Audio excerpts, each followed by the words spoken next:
For some of your logos, you might be able to use a grid that will help keep everything nice and even. So what we can do is, if that's the case, like I'm going to do this particular one right here. If I want to make this really geometric, what I can do is I can go to View, and I'm going to go to here where it says Show Grid. What this does is this puts graph paper down. You've got all these perfectly intersecting lines. So what I can start to do is I can start to use this as a way to line some stuff up. So what I'm going to start with is I'm going to do this particular one, and I'm going to try to go through this relatively quick. So again, I'm not expecting you to memorize these steps, nor would it be that relevant because your logo is going to be different than mine. But what I look at with this is I'm essentially kind of breaking this apart into shapes. So I see this big circle that's along this edge of the K. Obviously, that's a nice big circle here. I see this piece as kind of a big rectangle. It's very vertical rectangle with an extra partial circle along this outside. So by looking at that, I'm going to start playing around with a little bit. So I'm going to start first by making this rectangle. I'm going to zoom in. I'm going to start at that end of the guide. Oops, it would help if I use the right one. I did rounded rectangle instead of regular rectangle. And what I'm going to do is, I forgot to turn this on. Right here where it said show guide, there's this one that's snap to grid.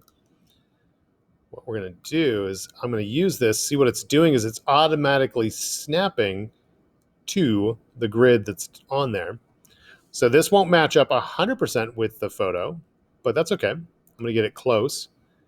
Sometimes you'll end up see that little jittering effect that I had, that thing where it was kind of moving. That's a video card issue. I'm splitting my screen between multiple monitors. What's messing up?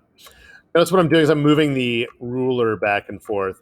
If for whatever reason you're like, it's really bothering me, I really want that picture to be kicked over a little more, you're going to need to go to your layers and unlock the layer and be able to nudge this over. But even then, since this was free-handed, notice up here, that's lining up, but down here it's not. That's what's really nice to use these grids to be able to set things up if you're worried or you want it to be geometrical.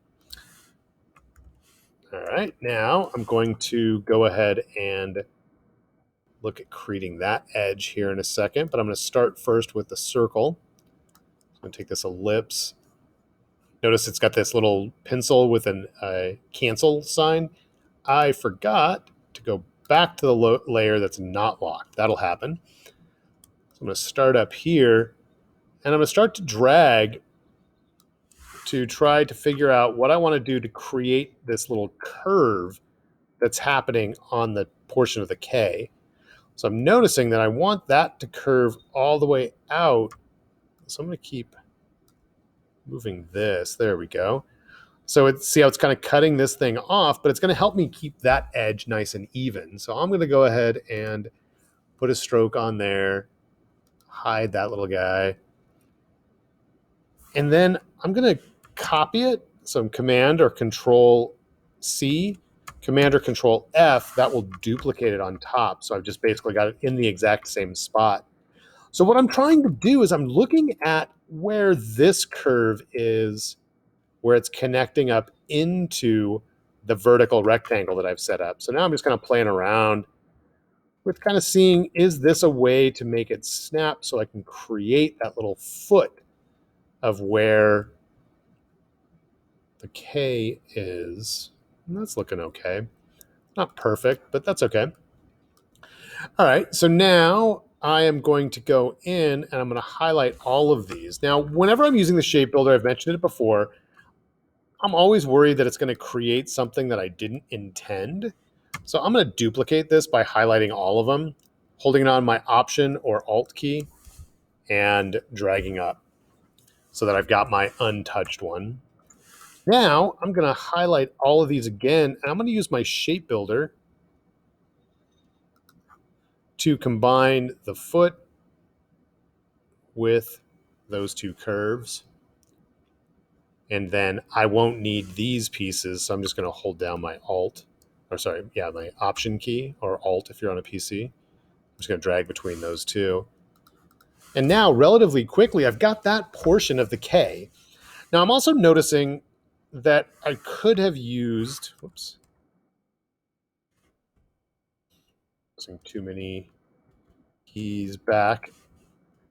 I'm realizing as I did this, I probably wanted to save another copy of this circle because I could save myself time getting that curve if I want to make it exactly the same as this one.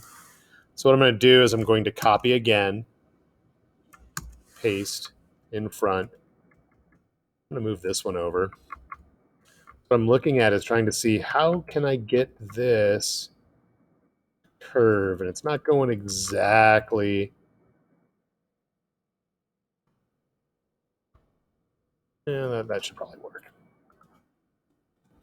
All right, now I can highlight all of them. So much of this, as you're working on it, it is going to be a matter of experimenting a bit and kind of seeing like the different shapes.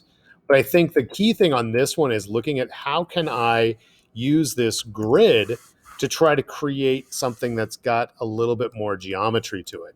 Now, this is only going to work if you've got even shapes. If you've got something that's got really curved lines, you may not necessarily use this in this method that I'm using. But what I'm going to do, I'm going to draw myself another little shape there. Another little shape there. Now I can highlight all of those and then watch. I'm going to Alt to eliminate those. Don't need that. Don't need that one. I'm going to combine all of those together.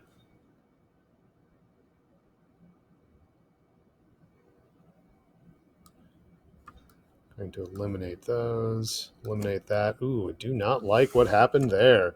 So that's the kind of thing where I'd want to experiment a bit more. I'd originally set it up where I was including those little edges, and now that I look at it, I'm like, oh gosh, no, not liking that. That's why I create those duplicates up there, just so that I don't get stuck with something that I didn't necessarily intend. There we go. I like that a lot better. Then I can get rid of those shapes and rid of those shapes. There we go. That's starting to look a bit better. And then what I'm going to do is I'm going to come back up here. Instead of trying to draw this one freehand, I'm going to take a duplicate of what I had from over here,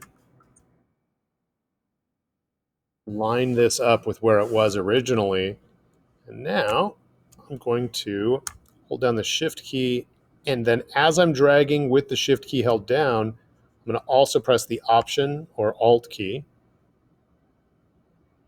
so that it's done from the center. Perfect. I'm going to take a line, draw a line right through the middle there, highlight both of those, take my shape builder, click on one, click on the other, get rid of the line, and there is a way that I could create using shapes, but more importantly, a way that if it works for your logo, how setting up these guides and setting it up to where you have snap to grid on there. I keep saying guides, I meant grid. And having it set up to snap to grid, that's how it can actually work for you.